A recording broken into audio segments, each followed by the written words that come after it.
The great hall of the Galactic Council stretched for miles, its walls made of crystal that caught the light of 1,000 distant stars.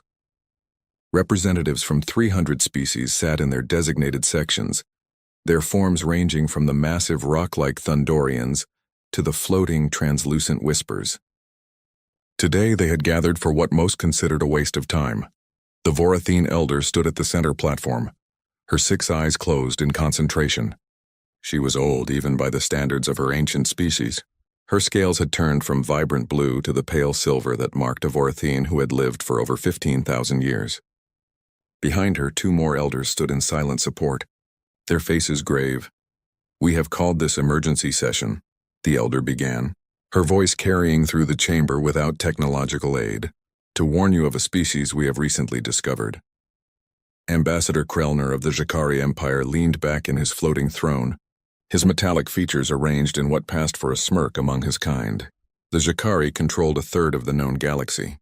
They had conquered 100 worlds and absorbed 50 species into their empire. Warnings from cautious old beings did not interest them. "Another primitive species?" Krellner asked, his voice dripping with boredom. "The galaxy is full of them, Elder. We discover 3 or 4 new ones every cycle." "This species is different," the elder continued, undeterred. She raised one clawed hand and a hologram appeared above the platform. It showed a blue and green world, beautiful and small, orbiting a yellow star. "They call themselves humans. They call their world Earth." General Thrace of the Dravine Compact stood, his armored form towering over most of the assembly. The Dravine were warriors, bred for combat over millions of years of evolution. Their military might was second only to the Galactic Empire, and they did not take kindly to lectures from species who had long ago abandoned warfare. "Let me understand this," Thrace said, his voice a low rumble. "You called an emergency session to warn us about a species that has not even left its own star system?"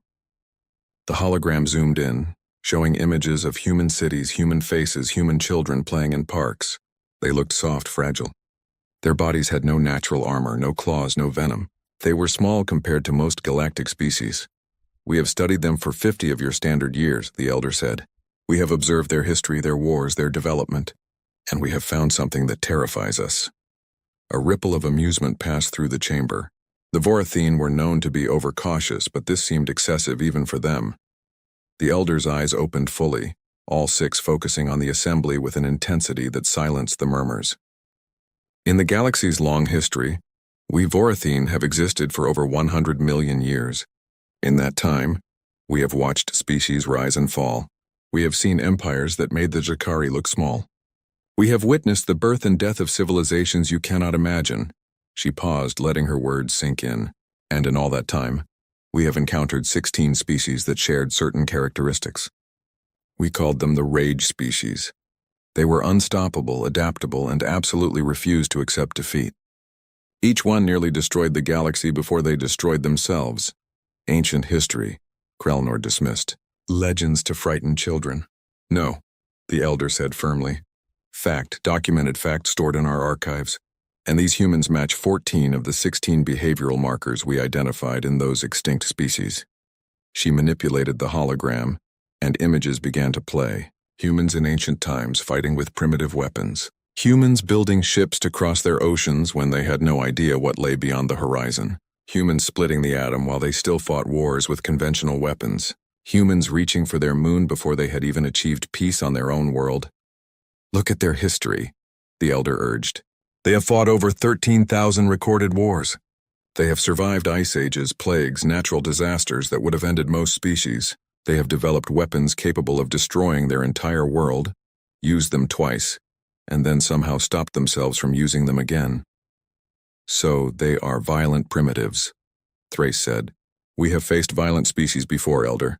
They break quickly when confronted with superior force." "You do not understand," the elder said, and for the first time her voice carried a note of desperation. "It is not their violence that concerns us. It is their refusal to stop. It is their ability to adapt. It is their terrible, beautiful stubbornness in the face of impossible odds."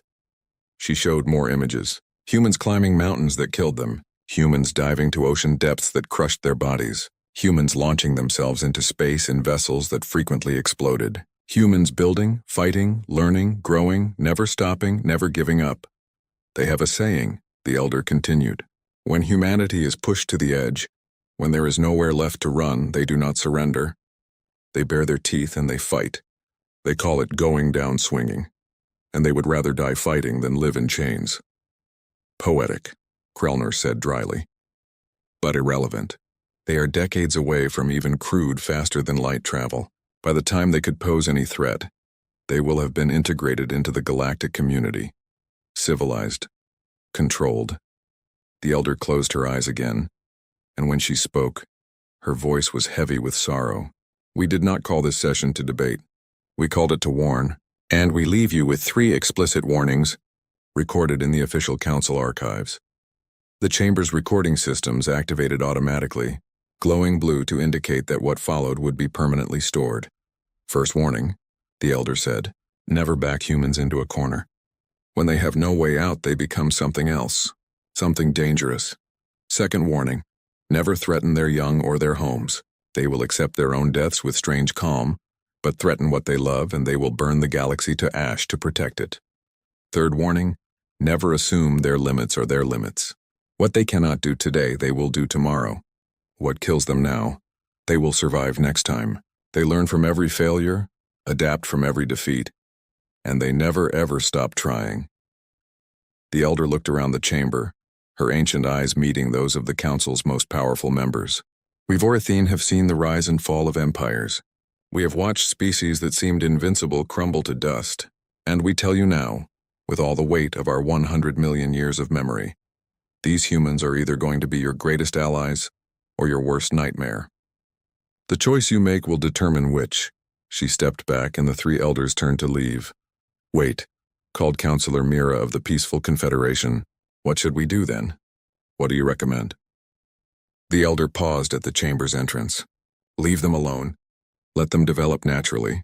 When they reach for the stars on their own, greet them as equals. Show them friendship, not force.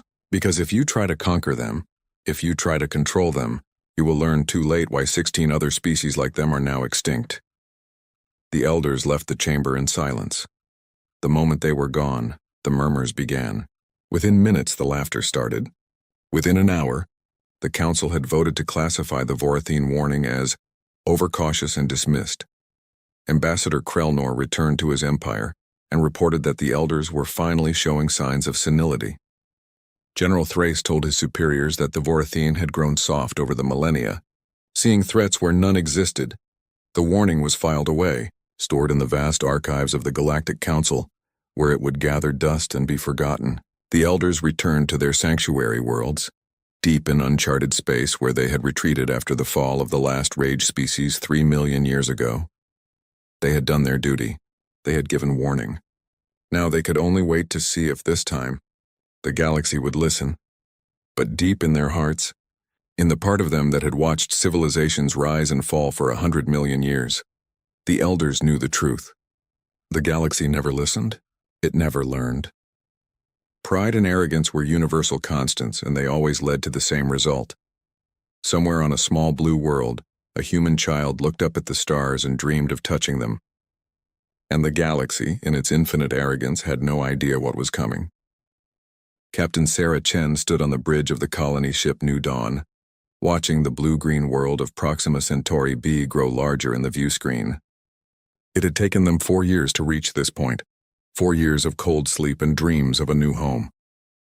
Behind her ship, 3 more colony vessels followed, each carrying 10,000 sleeping passengers and the hopes of a humanity that had finally reached beyond its own star.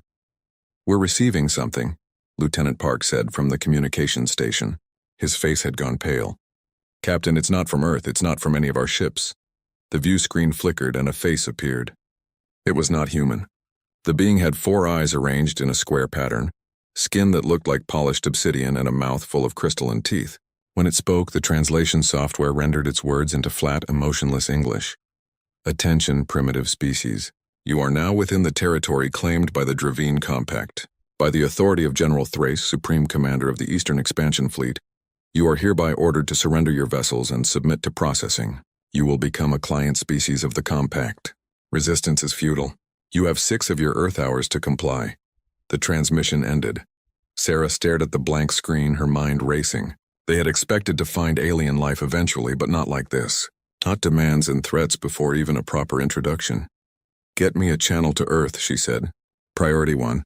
And wake up the senior staff, all of them." The next 6 hours were chaos. Earth's governments, already fractured and competitive, suddenly found themselves facing a common threat. The United Nations Emergency Council convened. Military advisors argued, politicians debated, and 4 colony ships sat in space above Proxima Centauri b, waiting. The response humanity sent back was simple and direct. Admiral Marcus Webb, speaking for the newly formed Earth Defense Coalition, looked directly into the camera and said one word: "No." General Thrace, watching the human response from his flagship 3 light days away, felt something he rarely experienced: confusion. In 200 years of military service, he had overseen the subjugation of 17 primitive species. All of them had either surrendered immediately or after a brief show of resistance. None had simply refused. "Send the standard enforcement fleet," he ordered. 40 ships should be more than sufficient. "If they will not surrender peacefully, we will teach them the price of defiance." The Dravine fleet arrived at Proxima Centauri 2 weeks later. By then, the humans had awakened all their colonists and evacuated them to the planet's surface. The 4 colony ships remained in orbit, and they had been modified. Sarah Chen, now promoted to Commodore and placed in command of humanity's first space defense force, watched the Dravine fleet approach. "They have 40 warships," her tactical officer reported. "Our sensors are reading weapon systems centuries ahead of our technology. Shields we can't penetrate. Engines that make our drives look like firecrackers." "What do we have?" Sarah asked. 4 colony ships, 12 cargo vessels that we've strapped mining lasers to, and a lot of anger," the officer replied. Sarah smiled grimly. "Then we make them count." The Battle of Proxima Centauri lasted 4 hours. By the end, 3 human colony ships were destroyed. The New Dawn was crippled and drifting. 9 of the improvised human warships were nothing but debris. The Dravine lost 2 ships to lucky hits and sustained minor damage to 3 others. General Thrace examined the battle reports with satisfaction. "Broadcast the surrender terms again. They have learned their lesson." But when the communication went out, there was no response. The surviving human vessels went dark. All communications ceased. The human colony on the surface shut down all transmissions. "They are hiding," Thrace concluded. "Cowering. Good. Let them fear for a few days, then we will land troops and complete the subjugation." What Thrace did not know, what none of the Dravine understood, was that humanity had not gone dark out of fear. They had gone dark because they were done talking. On Earth, the governments had finally united in a way they never had before. The destruction of 3 colony ships, the deaths of 30,000 people had triggered something primal in the human species. Every nation opened its military archives. Every corporation shared its research. Every scientist, engineer, and soldier volunteered. The species that had split the atom to end a war now turned all of its creative energy toward a single purpose: survival. Deep in Antarctic research bases, scientists worked on weapons banned since the 20th century, now modified with 22nd century technology.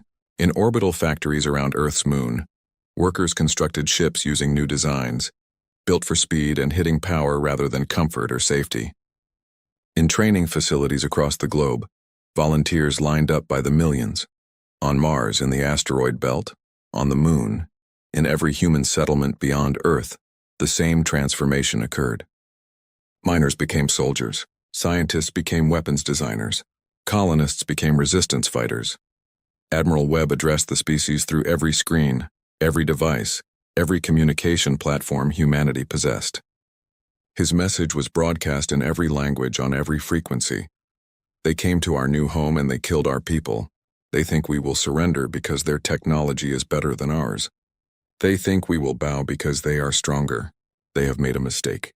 They have backed us into a corner. And cornered animals do not surrender. They fight." He paused, and his next words would echo through history. "We are not starting a war. They already started it. We are finishing it. Earth Defense Coalition. Activate the Mars Doctrine." The Mars Doctrine was something humanity had prepared but hoped never to use. It was a plan born from the darkest periods of human history, from the wars that nearly destroyed their species, From the times when survival meant doing the unthinkable, every human became a weapon, every colony became a fortress, and humanity began to fight not to win battles, but to make victory too expensive to claim. The first Dravine supply convoy disappeared 3 weeks after the Battle of Proxima Centauri. It was supposed to be a routine resupply run from the nearest Dravine outpost to General Thrace's occupation fleet. The convoy never arrived. No distress signals were sent. No wreckage was found. The second convoy went missing a week later. Then a third. Thrace sent warships to investigate. They found debris, but it was strange. Human debris mixed with Dravine wreckage. Small ships, barely more than cargo pods with engines, had rammed the convoys at relativistic speeds. Kamikaze attacks, suicide runs, barbaric, Thrace muttered. They are throwing away lives for minor victories. But the attacks continued. And they were not minor victories. Each convoy that disappeared was supplies that never reached the occupation fleet. Each warship diverted to escort duty was a warship that could not subjugate other human colonies.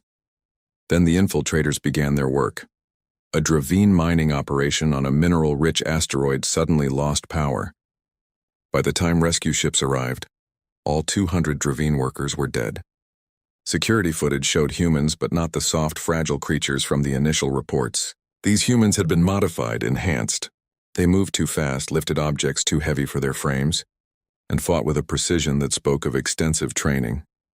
A Dravine military outpost reported strange signals in their computer systems, then went silent. When reinforcements arrived, they found the base's reactors set to overload and every Dravine soldier locked in their barracks by their own security systems. How are they doing this? Thrace demanded.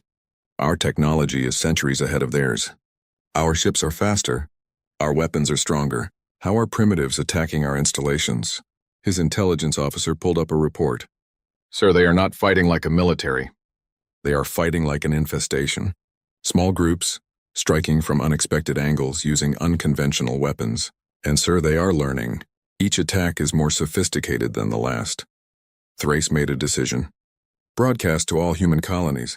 Tell them that for every attack on our forces, we will bombard one of their settlements from orbit. They need to learn that resistance has consequences. 2 weeks later, 2 small human colonies on distant moons were destroyed from orbit. 10,000 human civilians died. The Dravine expected this show of force to break human resistance. Instead, it unified them. Every human in the galaxy saw the footage of those bombardments. They saw their people, unarmed and helpless, killed from space, and something broke in the collective human psyche. Or perhaps it was something that finally awakened. Admiral Webb's next broadcast was short. They have killed our people. They have destroyed our homes. They wanted to teach us a lesson. They have. We have learned that mercy is wasted on conquerors. We have learned that we are alone in this galaxy, and we have learned that if we are going to die, we are taking them with us. Earth's moon-based factories shifted production. No more defensive ships. Now humanity built weapons platforms, missile satellites, and something new. Relativistic kill vehicles. Missiles that could accelerate to a significant fraction of light speed. Missiles that could not be stopped once launched, because by the time sensors detected them, they had already arrived.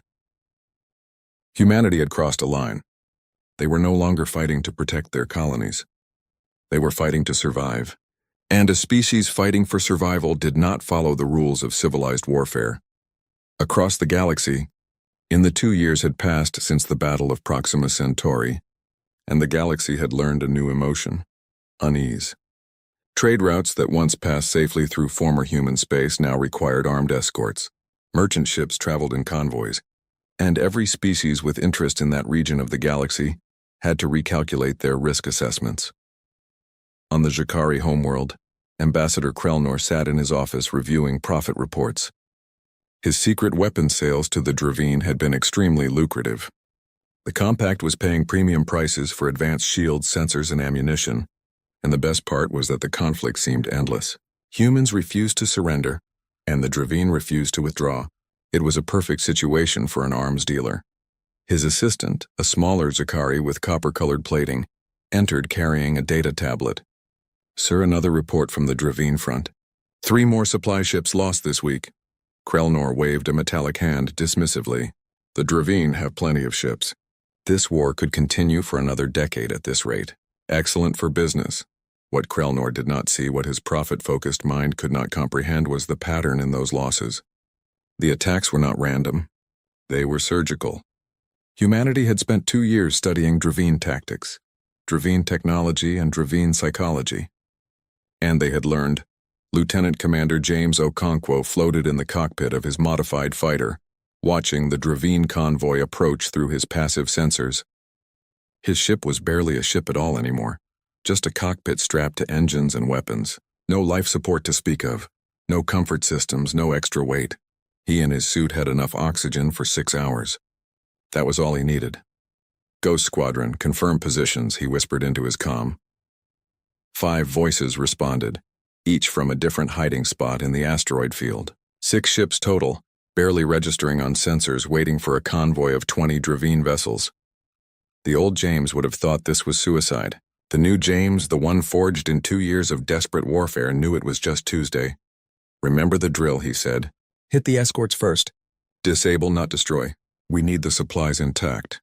The Dravine convoy entered the asteroid field, confident in their superior sensors and shields. They had no idea that the asteroids themselves had been rigged.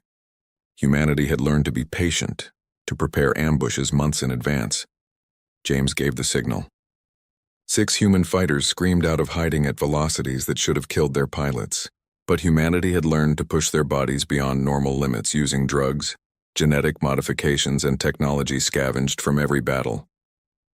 The fight lasted 4 minutes. By the end, 3 Dravine escorts were crippled, the rest were fleeing, and the supply ships were boarded by humans in combat suits. James watched through his fighter's camera as his team secured the cargo. Food, medicine, weapons, and most valuable of all, manufacturing equipment. Good work, Ghost Squadron, Admiral Webb's voice crackled through the comm. Bring it home. But there was no home, not really. Earth was protected by defensive platforms and a paranoid military. The colonies were fortresses. Humanity had stopped building homes and started building weapons. An entire generation of children was growing up in underground bunkers, learning to fight before they learned to read.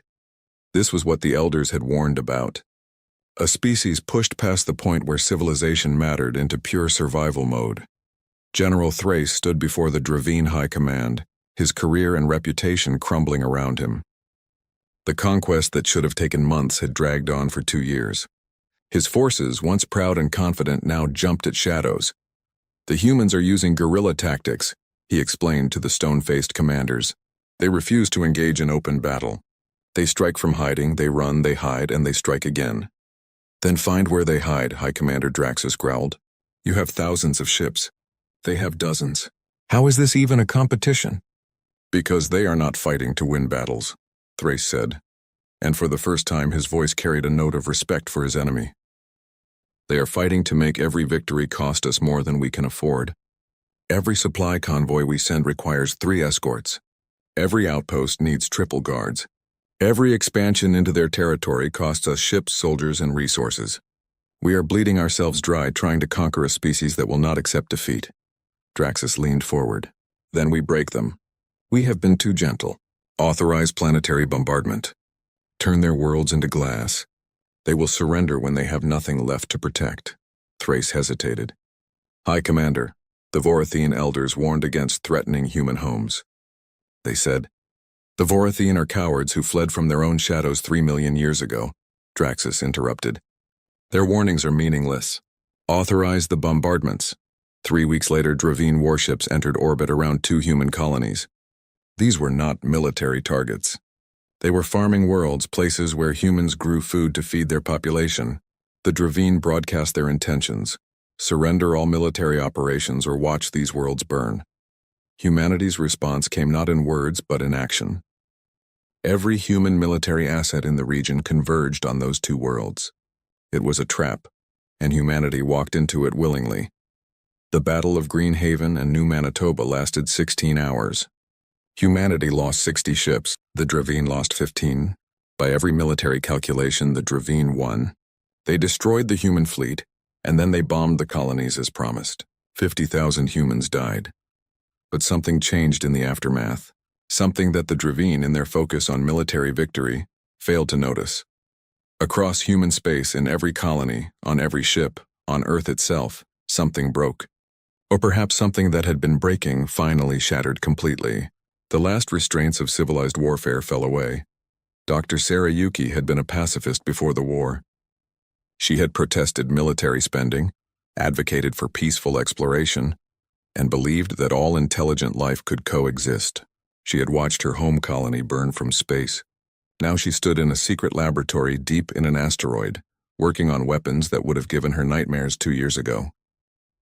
"The biological agent is ready," she reported to the military liaison, "specifically targeted to Dravine biochemistry. Fatal within hours, contagious, no cure." The liaison, a hardened soldier who had seen too much death, actually hesitated. "Doctor, if we deploy this, we are not just fighting. We are committing genocide." Sarah looked at him with eyes that had cried all their tears months ago. "They bombed our farms. They killed our children. They wanted to break us, they have. Now they get to see what humans become when you break them." The Jakari Empire received a secret communication from General Thrace. The Dravine were offering a partnership. Help crush the humans permanently, and the Jakari could claim half the territory. It was an attractive offer. The Jakari agreed. Ambassador Krelnor congratulated himself on his strategic genius. "We sell weapons to both sides and then claim the ruins when they are done destroying each other." But Krelnor made a crucial mistake. He assumed humanity did not have intelligence networks. He assumed they did not know about the Jakari's double-dealing. He assumed wrong. Humanity had learned many things in 2 years of desperate warfare. They had learned to fight. They had learned to adapt. And they had learned to spy. Human infiltrators, some of them genetically modified to pass as other species, had penetrated both the Dravine Compact and the Jakari Empire. When Admiral Webb received confirmation of the Jakari betrayal, he called an emergency meeting of the human military leadership. "They think we are their science experiment," he said to the gathered commanders. "They think they can fund our enemies, profit from our deaths, and then pick over our remains. They need to learn what happens to vultures who circle too close." "Sir, we are already fighting a war we cannot win against the Dravine," one commander pointed out. "Adding the Jakari to our enemies list is suicide." Webb smiled, and it was not a pleasant expression. "Then we better make sure we take them with us. Activate the Special Projects Division. Tell them it is time to deploy the things we hoped we would never have to use." The Special Projects Division had been working in secret since the war began. Their mandate was simple: develop weapons so terrible that their mere existence would deter attack. Weapons that violated every treaty humanity had signed when they were still innocent. Now humanity was not innocent. They were survivors, and survivors did not have the luxury of moral high ground. The first attack came not against military targets, but against trade routes. Human ships, stripped down to nothing but engines and cargo holds, filled themselves with relativistic kill missiles and launched themselves at trade convoys. Not Dravine or Jakari ships, but neutral vessels. Ships from species that had stood by and watched humanity burn. The message was clear: if you do business with our enemies, you are our enemies. Galactic trade in the region collapsed within a month.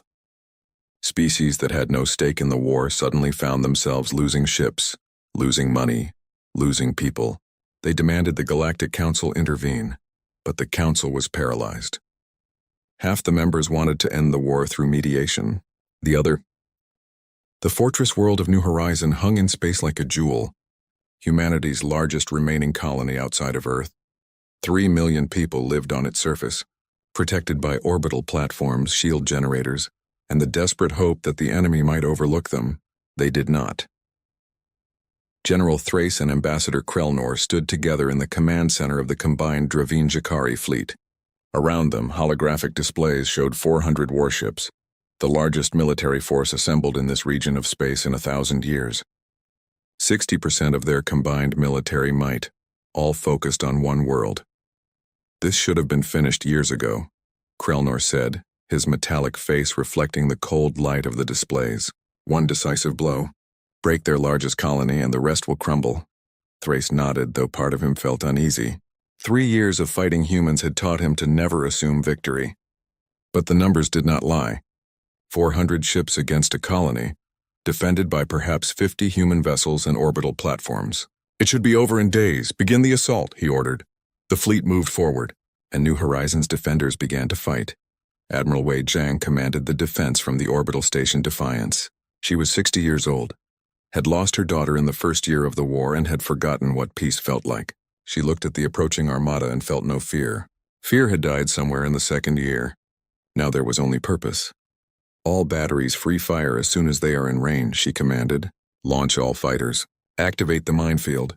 And broadcast the message. Across every frequency and every language the translator could manage, New Horizons sent its declaration to the attacking fleet, to the galaxy, to history.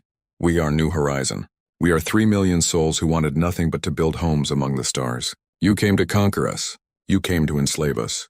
You came to destroy us. You have failed. Every day you have fought us, we have learned.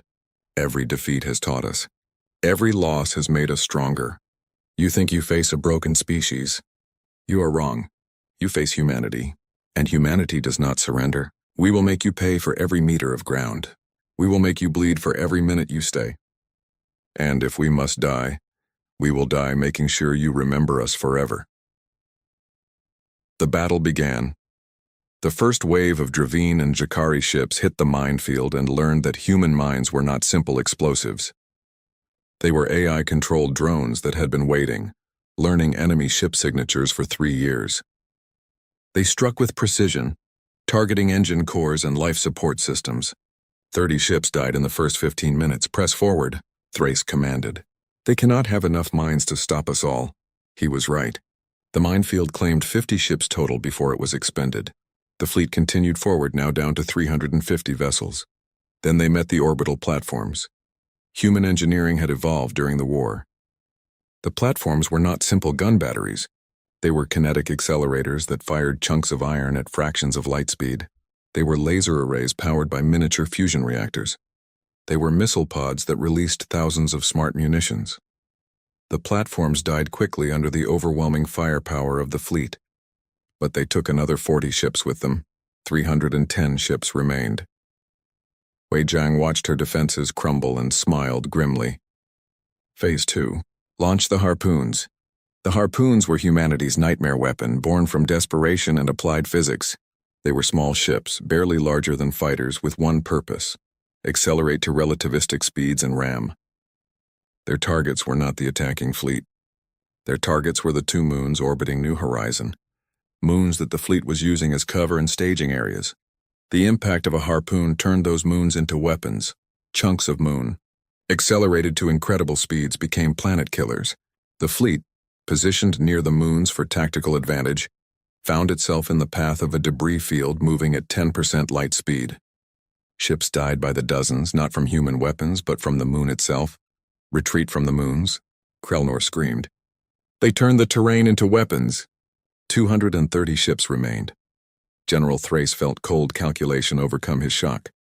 We still outnumber them. Land troops on the surface. If we cannot win in space, we will win on the ground.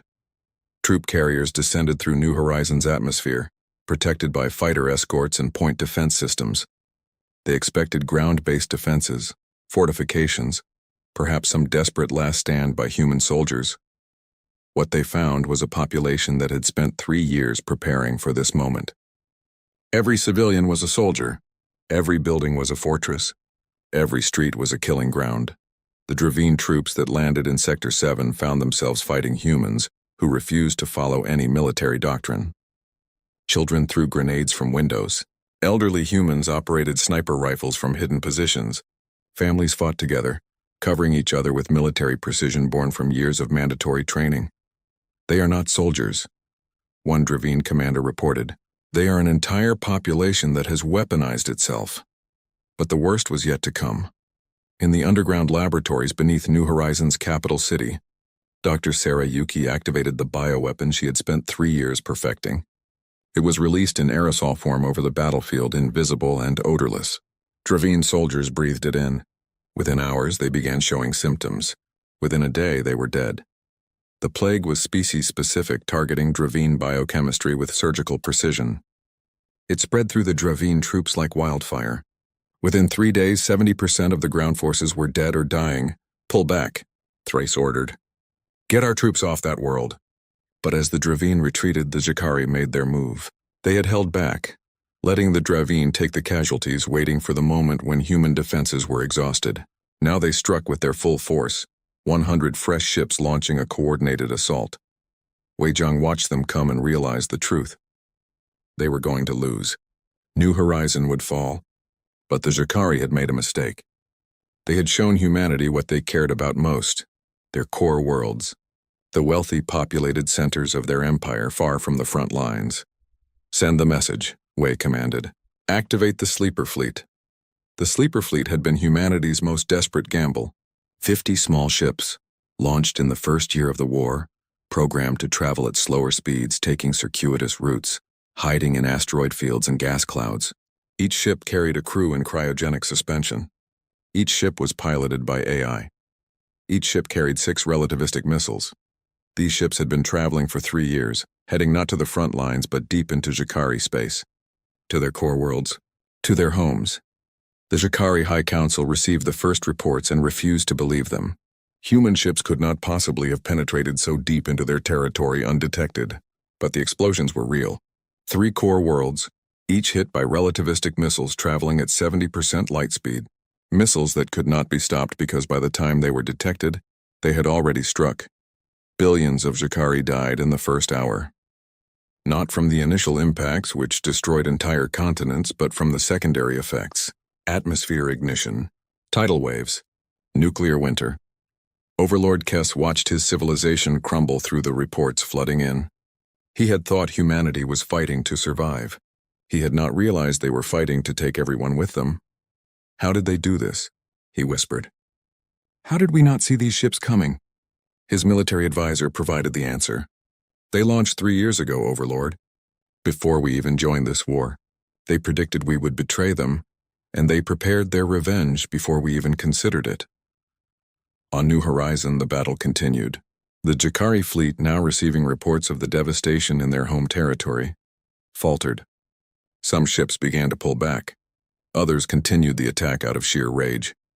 Wei Zhang used their confusion to spring her final trap. The orbital station Defiance, damaged and listing, was not abandoned as the Jacari assumed. It was a bomb. A fusion reactor set to catastrophic overload. Positioned perfectly in the middle of the Jacari formation, the explosion consumed 30 Jacari ships and crippled 20 more. General Thrace, watching the battle from his flagship, realized something that filled him with a terror he had never experienced in 2 centuries of military service. Humanity was winning not through superior technology or tactics, but through sheer willingness to sacrifice everything. They fought as if death was irrelevant, as if victory meant nothing compared to making the enemy hurt. Fall back, he ordered. All ships retreat to the outer system. But retreat was not so simple. Human fighters, piloted by volunteers who had no intention of surviving, rammed Jacari ships as they tried to flee. Dravine vessels found their navigation systems compromised by human cyber weapons, sending them spinning into each other or into New Horizon's gravity well. The battle lasted 6 months. Not 6 days as predicted. 6 months of grinding, desperate warfare where every meter was paid for in blood. By the end, New Horizon was a ruin. 2 million of its 3 million inhabitants were dead. Its surface was scarred by bombardment. Its orbital infrastructure was destroyed. But the attacking fleet had been broken. Of the 400 ships that began the assault, fewer than 150 limped away. The Dravine Compact had lost 40% of its navy.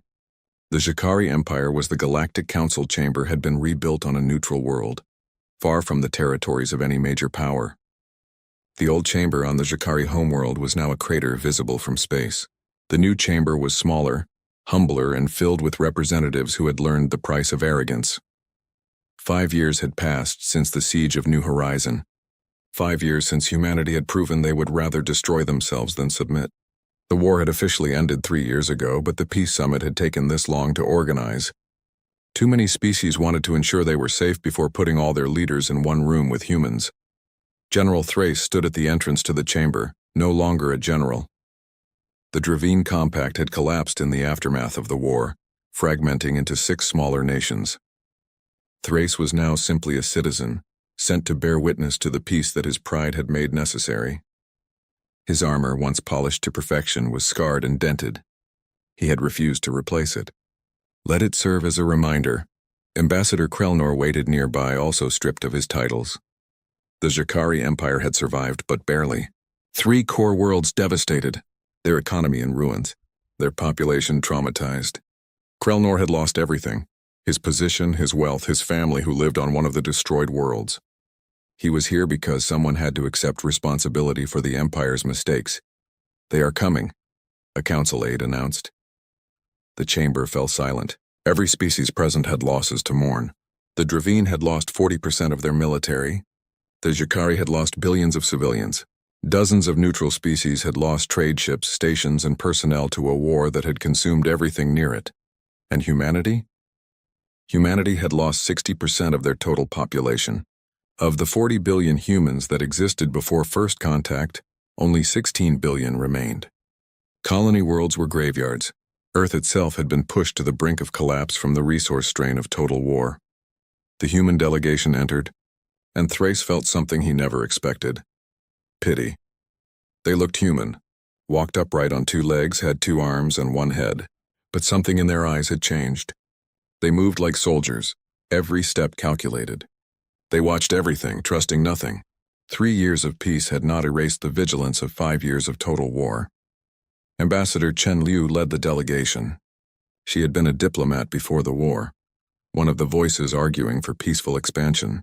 Now she wore the uniform of the Earth Defense Coalition, medals for battles fought and sacrifices made covering her chest. She was 35 years old and looked 50.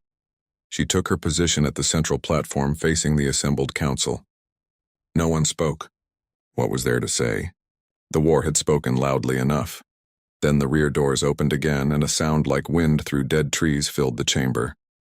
The Vorathene elders had emerged from their sanctuary worlds for the first time in 1,000 years. The ancient elder who had given the original warning moved slowly to the center of the chamber. Her silver scales caught the light, and her 6 eyes surveyed the assembly with an expression that might have been sadness. "We told you," she said simply. Her voice carried without amplification, ancient and heavy with sorrow. 50 years ago, we stood in the old chamber and warned you about humanity. We gave 3 explicit warnings. You dismissed them. You filed them away. You forgot. She turned her gaze to Thrace. You backed them into a corner, then to Krelnor. You threatened their homes, then to the broader assembly. You assumed their limits were their limits. The elder's eyes finally settled on Ambassador Chen. And humanity did exactly what the rage species before them did. They became something else. Something terrible, something magnificent, something that would rather die than kneel. Chen met the elder's gaze without flinching. You are correct, elder, we became monsters. We did things in this war that we will never forgive ourselves for. We killed billions. We deployed weapons that should never exist. We crossed lines that should never be crossed. She paused. But we survived. And we are still here. The question, the elder said, is what happens now? 16 species before yours reached this point. All 16 destroyed themselves and took most of the galaxy with them. You are the 17th. Will you follow them into extinction? Or will you become something new? Chen looked around the chamber, at the representatives of species that had tried to conquer her people, profit from their deaths, or simply watched while humanity burned.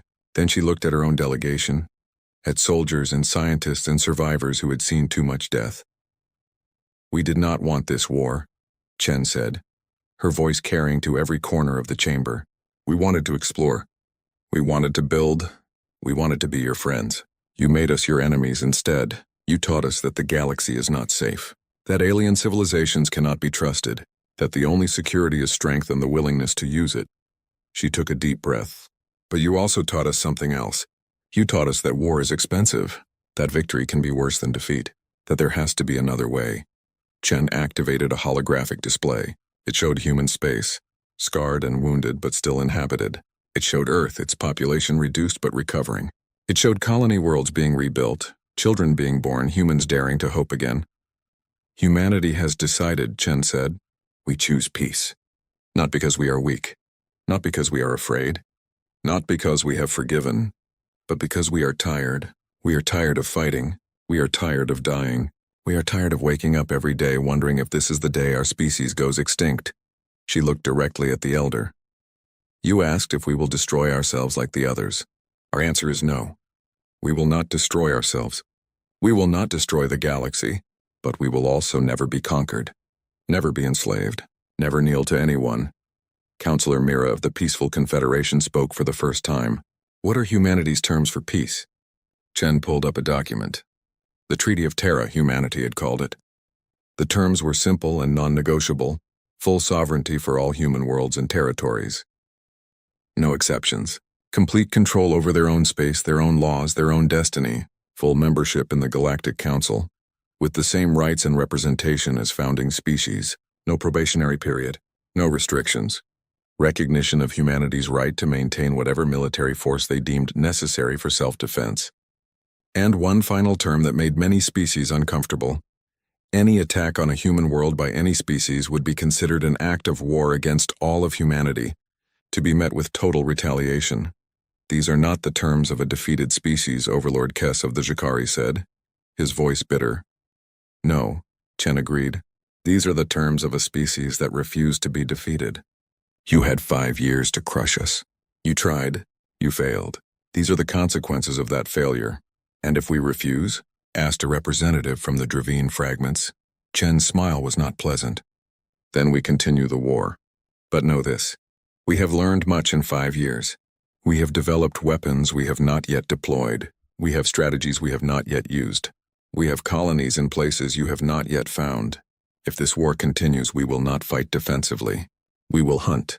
We will strike at your core worlds, your trade routes, your civilian populations. We will become the nightmare you created. The choice is yours, peace on our terms or a war that ends with everyone dead. The chamber erupted in debate. Species argued, threatened, pleaded. But through it all, the elder watched in silence, her ancient eyes seeing what others could not. Finally, the elder spoke, and her voice cut through the chaos. The choice is simple. Humanity offers you peace. They offer trade, cooperation, and the promise that they will be peaceful neighbors if you are peaceful with them. The alternative is that the galaxy learns what a rage species truly becomes when pushed past all limits. I have lived 100 million years. I have seen civilizations rise and fall. And I tell you now, take the peace. Take it and be grateful that humanity still has enough mercy left to offer it. The vote took 3 days. But in the end, the Treaty of Terra was accepted. Not unanimously, not happily, but accepted. Humanity was granted full sovereignty, full council membership, and full rights as a galactic civilization. The war was over. In the weeks that followed, something unexpected happened. Species that had fought against humanity began reaching out for trade agreements. The technology humanity had developed during the war, born from desperation and applied physics, was decades ahead of existing technology in some fields. Human cybersecurity experts were in high demand after their success in cyber warfare. Human engineers were hired to help rebuild the devastated regions. More importantly, a cultural shift occurred. The word human entered the galactic vocabulary, not as a designation for a species, but as an adjective. When someone refused to give up despite impossible odds, they were called human about it. When a species stood firm against threats, they showed human resolve. When something was considered unbreakable or unstoppable, it was human grade. Humanity had become a legend. A warning, a promise, a nightmare wrapped in hope. Earth began to recover. The population grew slowly, carefully. Humans were no longer eager,